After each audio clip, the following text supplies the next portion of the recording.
nous allons voir comment tailler vos édifs. Alors, munissez-vous d'une cisaille. C'est pas très compliqué. Vous avez là des ifs qui ont été plantés il y a 1 an et demi, qui sont un peu hirsutes également. Donc ce qu'il faut, c'est retrouver une forme, plutôt rectangle, plutôt en haie. Alors on va les maintenir à une hauteur qui me paraît raisonnable, qui serait à peu près celle-ci. Alors c'est très approximatif, hein.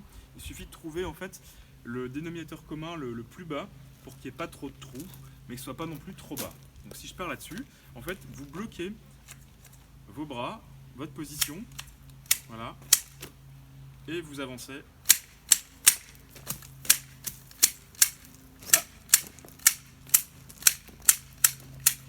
Pour couper les têtes.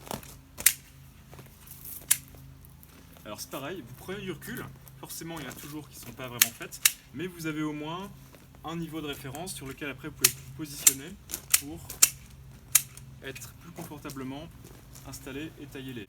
Alors maintenant qu'on a vu comment couper les plateaux, on va couper les côtés.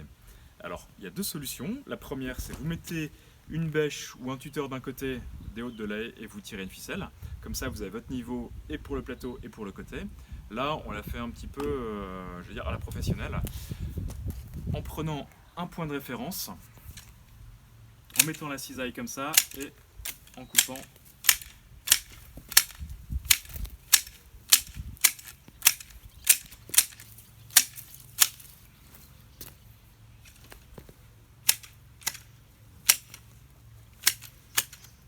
Voilà.